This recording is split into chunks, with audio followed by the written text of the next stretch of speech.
آگے بڑھیں اور آپ کو بتائیں کہ رہنما نون لیگ جاوید لطیف نے کہا ہے کہ الیکشن کو متنازع بنانے کے لیے ماحول بنایا جا رہا ہے۔ الیکشن کے دن یا اس کے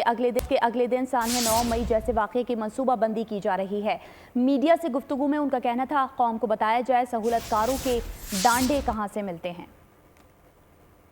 10 میل پاکستان کے اندر بسنے والوں یا آئین قانون کی پاسداری یا آئین قانون بنانے والوں کو یہ بتانا ہوگا کہ یہ جرم تھا یا نہیں، اور اگر جرم تھا 7 ماہ میں اس پر مٹی کیوں ڈالی جا رہی ہے، 7 ماہ میں اس پر فیصلے کیوں نہیں آ رہے۔ آپ انویسٹیگیشن میں یہ بتاتے قوم کو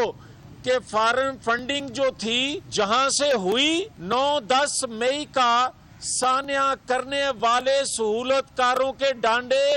وہی ملتے ہیں کہ اس وقت کے سہولت کار وہ چکوال سے شروع ہوتے ہیں اور بندیال سے ثاقب نثار تک یہ سارے اکٹھے ہو رہے ہیں دوبارہ سے، اور یہ منصوبہ بندی کر رہے ہیں، یہ ماحول بنا رہے ہیں کہ الیکشن سے پہلے الیکشن کو متنازع بنایا جا سکے، اور الیکشن کے الیکشن دن کی یا آفٹر الیکشن یہ منصوبہ بندی کر چکے ہیں کہ 9-10 مئی کا سانحہ پھر سے دہرایا جا سکے۔ سبسکرائب کریں اور بیل دبائیں تاکہ کوئی خبر رہ نہ جائے۔